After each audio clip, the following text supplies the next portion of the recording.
Intense physical challenges, like sleep deprivation and fasting, became mental sharpening and discipline. Group therapy sessions became more intense. You had to say your deepest thoughts in front of everyone. When one girl cried during a session, Marcus stared at her until she apologized for being weak, and she meant it. We all did. I had slowly become so dependent on Marcus's approval that it felt like an addiction to the most powerful drug in the world. As time went on, I began making my way up the hierarchy of members in the path.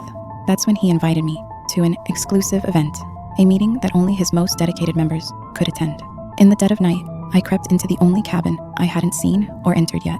It was tucked away from the others, partially concealed, about a 5-minute walk from camp. The walkway leading to it was barely marked, worn down just enough to suggest it was used, but never spoken about. When I stepped inside, Marcus was already there, along with 12 or 13 of the most active members of the path, those who never missed a weekly meeting, all women in their 20s and 30s. The door closed behind me with a soft click. No one looked surprised to see me. A few of them even smiled at me welcomingly.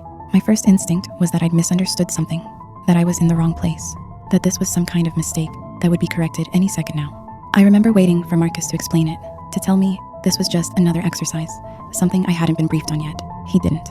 I won't go into graphic detail, but that night we were each instructed to take turns performing several acts on Marcus. He spoke calmly, clinically, like he was assigning roles in a workplace.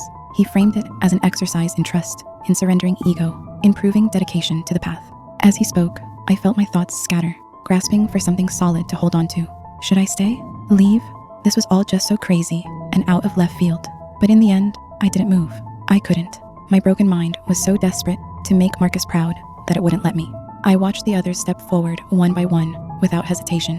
Watched the way Marcus praised them afterward, the way his attention lingered on them like a reward.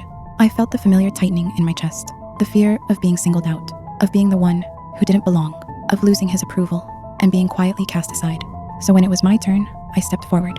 I did what was asked of me to the best of my ability, and I didn't stop to question it, not because it felt right, but because questioning it felt impossible. In that moment, I would have done almost anything for another hit of his praise. Looking back now, it makes me sick, but feeling bitter won't do me any good now. The next day, Erin passed me in the narrow dirt walkway between cabins. She didn't stop, didn't even fully turn to face me, but as she brushed past, she murmured, barely louder than the crunch of gravel underfoot, "You don't belong in the inner circle."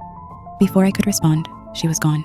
When I turned to look back, she was already out of sight. What the hell? I thought to myself in disbelief. What's her problem?